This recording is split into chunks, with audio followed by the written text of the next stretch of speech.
Olá, vamos continuar o capítulo 5, Sistema digestório, e hoje nós vamos falar as doenças relacionadas ao sistema digestório. O conteúdo dessa aula você encontra lá no seu livro de ciências, na página 166 e 167. A primeira doença que nós vamos falar é a gastrite. É a inflamação da parede interna do estômago. Ela pode ser uma gastrite aguda, que é causada muitas vezes por estresse, infecções por micro-organismos e medicamentos, como a aspirina, anti-inflamatórios e outros. E nós temos também a gastrite crônica.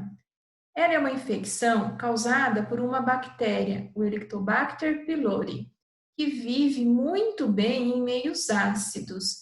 Ela retira a camada protetora da parede estomacal e faz com que o ácido do estômago agrida a parede, provocando a sua inflamação. A cárie é uma das principais causas da perda dos dentes.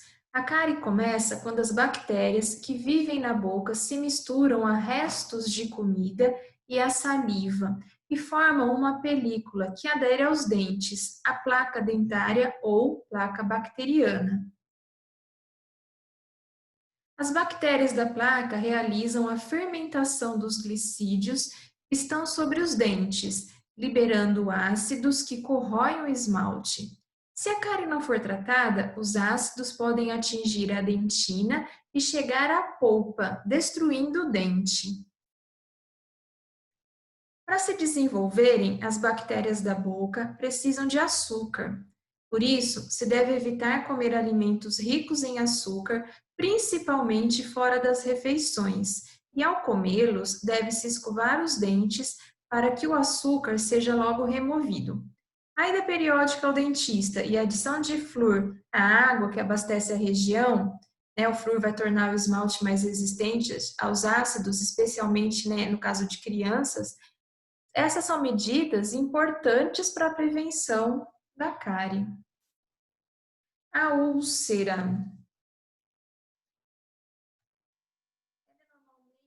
Normalmente o revestimento do estômago e do duodeno é protegido contra o ácido clorídrico por um muco.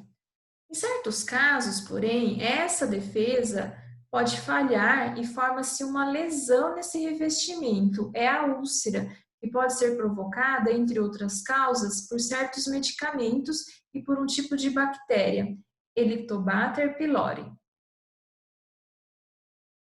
Os sintomas mais frequentes são dor com queimação na parte superior do abdômen, azia e náuseas. O tratamento é feito com medicamentos que diminuem a secreção ácida, protegem a mucosa e combatem aquela bactéria. A hepatite. A hepatite é uma inflamação que nós temos no fígado. Ela deixa o fígado levemente amolecido, como se fosse uma gelatina. A pessoa tem que fazer uma dieta especial, principalmente rica em doce, não pode comer nada salgado, fazer repouso absoluto. E acontece também que ela fica com a pele muito amarelada, que a gente chama de icterícia. Os sintomas duram de 30 a 40 dias. A hepatite tipo A, ela é transmitida por água contaminada, já as hepatites B e C são transmitidas por sangue contaminado. A hepatite A e B, elas têm cura, têm tratamento. No entanto, a hepatite C, ela é tratada, mas ela não tem cura, ela é crônica.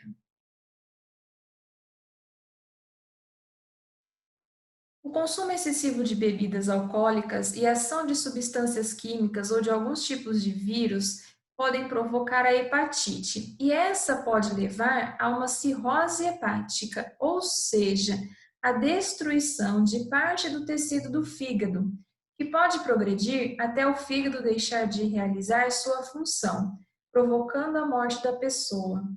Se a causa da cirrose for o álcool, a pessoa tem de parar de beber. pois não há medicamentos que protejam o fígado da ação do álcool. Em certos casos, a única solução é o transplante. Na cirrose, na hepatite, né, e quando o canal da vesícula biliar fica bloqueado por um material sólido, cálculo, os pigmentos da bile são lançados no sangue e não no intestino. E a pele e a esclerótica, né, aquela parte branca dos olhos, elas ficam amareladas, caracterizando a icterícia, como eu disse na hepatite. A constipação ou prisão de ventre ocorre quando os movimentos peristálticos do intestino são muito lentos ou fracos. Com isso, os resíduos permanecem muito tempo no intestino e há uma grande reabsorção de água, formando fezes secas e endurecidas. Isso favorece o aparecimento de algumas doenças intestinais. O esforço feito para evacuar pode, por exemplo, dilatar algumas veias do reto e do ânus, causando as hemorroidas, que podem se romper e sangrar durante a evacuação. Uma das causas desse quadro é uma dieta com poucos alimentos ricos em fibras. Diarreia. Ela pode ser causada por infecções, remédios ou produtos que irritam o intestino delgado. As contrações peristálticas tornam-se mais fortes, o alimento permanece pouco tempo no intestino e as fezes saem liquefeitas, ou seja, com bastante água. Nos casos de diarreia, é frequente, né? Mais frequentes, é importante a pessoa beber muito líquido, né? Não todo de uma vez, aos poucos. E além disso, o médico pode indicar preparados para repor as perdas, no caso do soro. Então percebam aqui, nós temos uma grande quantidade de micro-organismos, tá? Esses micro-organismos vão agir lá e pode causar a diarreia. Além da diarreia, nós temos também uma infecção intestinal. A diarreia pode ocasionar, né, ser de uma infecção também intestinal. Geralmente, a gente tem uma infecção intestinal causada por infecções alimentares, ou seja, eu faço a ingestão de água ou de alimentos contaminados com micro-organismos, causando essas infecções. As infecções geralmente, né, causam a diarreia, febre, vômito e devem ser tratadas imediatamente. Então é preciso procurar socorro médico imediatamente se a diarreia for intensa e durar mais de 24 horas. Se houver febre, vômitos, palidez, sangue nas fezes, respiração irregular ou sinais de desidratação, olhos fundos e ressecados, boca seca, sede, perda da elasticidade da pele, sonolência ou, no caso das crianças, né, a moleira fica afundada e ainda tem um choro sem lágrimas. Então, são sintomas que devem ser tratados porque podem ocasionar problemas mais sérios. Agora nós vamos fazer aqui, ó, na página 167, são apenas uma questão que fala a respeito desses transtornos alimentares, problemas relacionados à digestão. As infecções alimentares já foram uma das maiores causas de mortalidade infantil. Atualmente, as medidas de reposição hídrica e o uso adequado de antibióticos têm salvado vidas. Mas em regiões sem esses recursos que tais infecções ainda têm feito vítimas. Sobre as infecções intestinais, responda as questões.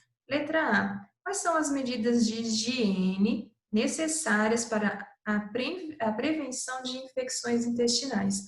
Então, saneamento básico, tratamento da água, tratamento do esgoto, lavar bem os alimentos antes de consumi-los. Além disso, fazer uma boa higiene das mãos. Hoje nós passamos por sérios problemas, né, pela pandemia, e muita gente fala, né, tudo está relacionado à higiene das mãos. É lógico que em locais onde não existe tratamento de água, não existe tratamento de esgoto, a incidência desses problemas é muito maior. A falta da higiene, a falta de produtos adequados, A falta de ter uma água tratada, o esgoto correndo a céu aberto, isso faz com que grande parte da população sofra com inúmeras doenças. Letra B. Quais são os principais agentes causadores dessas infecções? Eu posso ter essas infecções causadas tanto por bactérias, quanto por vírus, quanto por protozoários. Então, nós já estudamos muitas vezes, né, muitas doenças. Então, nós temos lá o amarelão, pode ser causado pelo solo contaminado, né? Então, são várias doenças que a gente pode relacionar também às infecções intestinais. O que você tem de tarefinha? Vai seguir uma lista online, você vai responder assim que você assistir essa aula, tá? A lista ficará aberta até o dia 7 de julho. Dúvidas? Tá? Pode mandar lá para o e-mail, pode mandar lá no nosso aplicativo, que a gente responde. Aulinha de hoje bem rápida, te espero depois na aula ao vivo. Até mais!